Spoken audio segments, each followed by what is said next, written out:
I'm fast as fuck, boy. It's just about November, so it's super late in the year. I don't think...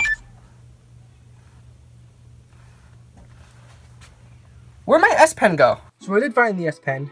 It was hiding away from me after I kind of picked up my phone. Holy fucking retarded. I really gotta be careful with that. But yeah, as I was saying, late 2019, early 2020, this is the best value per dollar phone on the market currently, at least in my opinion. We will be going over all the reasons you should buy this thing, the specs, the speed, how it handles day-to-day tasks, how it handles more advanced tasks like multitasking, how it can perform when it does games, all that good jazz in this video. Now, when I say price per dollar, I mean per dollar you are going to get the best amount of performance out of that dollar for this phone. If you go to eBay, which a lot of people don't trust eBay, but I do, I've never once been scammed. If you try to buy one of these off eBay, you'll be paying anywhere from $200 to $400 depending on the seller, which you gotta find a good seller. If you find one with A-grade shadow, which is little to no LCD burn or LCD shadow, it can run you about $200 to $250, which is not bad at all, because this used to be a $1,000 phone, keep this in mind.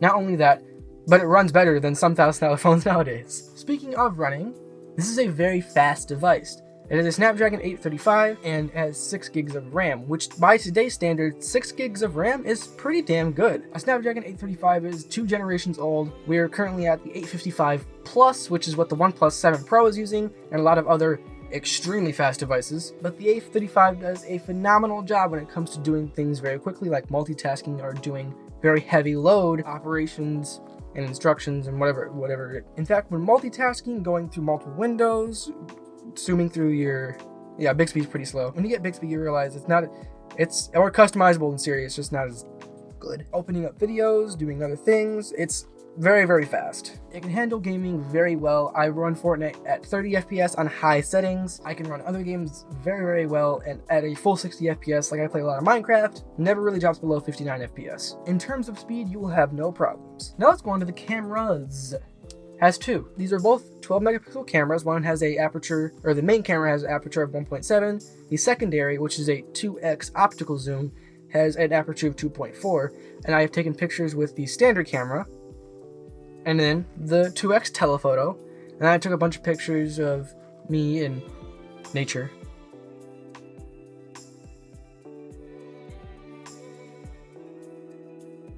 I even tried the front-facing camera outside, and it does a pretty good job. Although it is a little soft, I think in Photoshop or even in Samsung's Pro mode for your photos and your videos, you can edit that to make it look a little bit sharper instead of it being so soft. But the cameras on this phone are amazing. And I would say, oh, if you want some test video, go look at my last video on iPhones. Can't fucking do that because the entire video, it was focusing on my microphone, just like my iPhone was, and I did not want to re-record, so I used that shitty footage. It looks horrible because it couldn't focus on me the entire time. My next video, when I'm not using the note in the video, I will probably be using this camera, so keep an eye out for whatever my next video may be. Now we're going to talk about the display quality.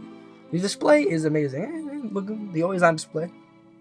The display is, okay, yeah, it's fucking huge. It's 6.3 inches, which, comparing it to my 6S, it's kind of enormous. But this enormous fucking display also comes with a badass screen. It has a pixel per inch rating of 521 ppi, or pixels per inch, and a resolution of 2960 by 1440. That is unholy. In comparison, the iPhone 11 Pro has a 2436 by 1125 resolution display and a 458 ppi, or pixel per inch screen.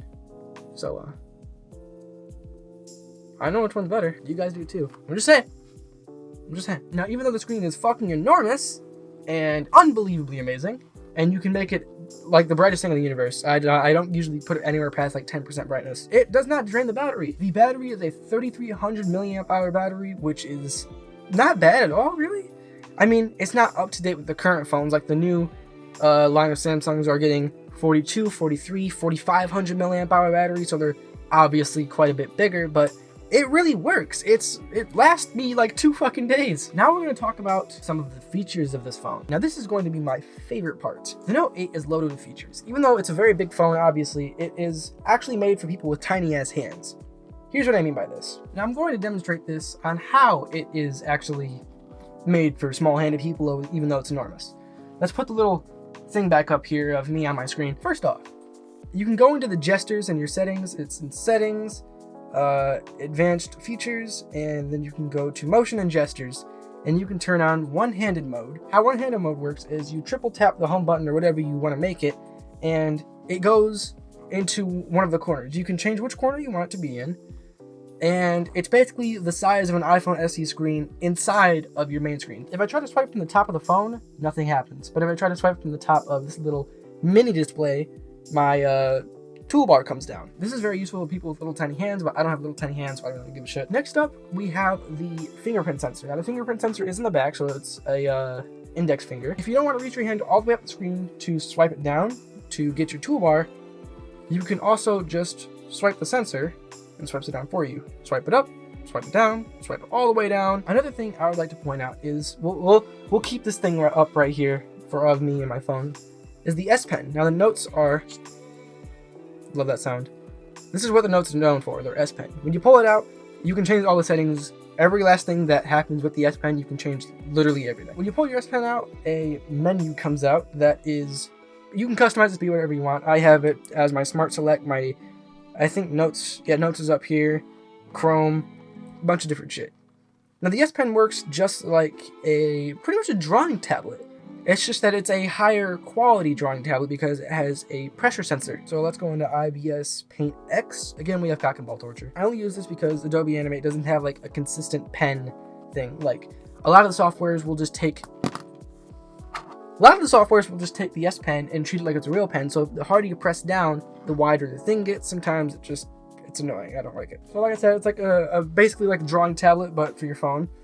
It's pretty fun. There's a lot of apps you can get with it. There's a lot of different apps that different developers make for it, and it actually makes the S Pen a very valuable tool. In fact, as this video started, I accidentally dislocated the S Pen from the thing, which is like a clicky thing. It even sounds like a real pen. Feels like a real pen too. And it slid out, and I was looking for like 15 minutes for it, and then I realized it was underground. The ESA has a bunch of different features. I just can't really think of any of them because I kind of use them all on the daily. There is the Galaxy Store where you can buy or you can get the free ones. They're like themes and everything. As you'll notice, all my Samsung related icons are black and gray. I do that to keep away the bad LCD burn. In fact, everything on this phone is pretty much black. My home screen, my lock screen, everything. So there is Galaxy themes, but there's also this really cool thing I forgot to mention in the beginning, is the toolbar on the side. Now this is the apps edge. Now you can choose which apps you want on there. It just preloads a bunch of stock apps in there. You can change whatever apps you want. You can text them out, put some in, and you just swipe from the side and you're there. Now you can also edit this to be some messages, some people, so like contacts, smart select types, tasks like your camera or your keypad, the weather, music, Samsung Internet. You can literally customize this to be anything you want. This is another very big reason I got an Android, because I could do whatever the fuck I want with it. Not only that, but some apps are a lot better with Android. Apps like YouTube Studio are optimized a hell of a lot better for me on Android because it has a lot more features and it's not as buggy and clunky as it is on iOS. On my iPhone, it's weird, doesn't like to work. So it lasts forever. It's very big, but it's, big enough. I think it's to the point where it's on the edge of being too big, but it's not too big, at least for me. The cameras are great. It's very fast. It also has 64 gigs of space. Forgot to say that. It's going to last you a very long time. It has all the features that you could ever really want in a phone. It's very customizable. It's a pleasure to watch things on the screen. Consuming content on the screen is amazing. And not to mention, it is a Note, so it is pretty fucking durable. And it also has a pen. Oh yeah, I forgot. When you have your phone off and you take your S Pen out, you have off-screen writing, which is basically like their writing app, just negative. And I will take the case off while I'm also on my finishing points about the display and say that while it's not a bezel-less display, it's pretty damn close. It was also made a while ago, so it's kind of surprising that this phone would have a near bezel-less design, especially when this phone came out when the iPhone X did. You all know how that went down. I keep saying, oh yeah, because I keep forgetting things before I close out this video. Always on display. Double tap.